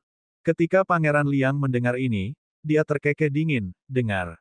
Benar sekali. Bahkan sekarang, orang tua ini masih mempermainkan raja ini. Sangat disayangkan bahwa krisis di perbatasan selatan telah terselesaikan. Semua penguasa istana terdiam. Sifat Byzantian tidak pernah berubah. Masih belum menyerah. Turunkan dekritku. Biarkan Byzantian, hentikan ide ini. Pangeran Liang terkekeh dingin. Orang-orang di aula tidak dapat menahan tawa. Yan Qing menghela nafas tak berdaya. Dia tahu hasilnya akan seperti ini. Bawahanmu pergi dulu. Yan Qing pergi tanpa bersuara.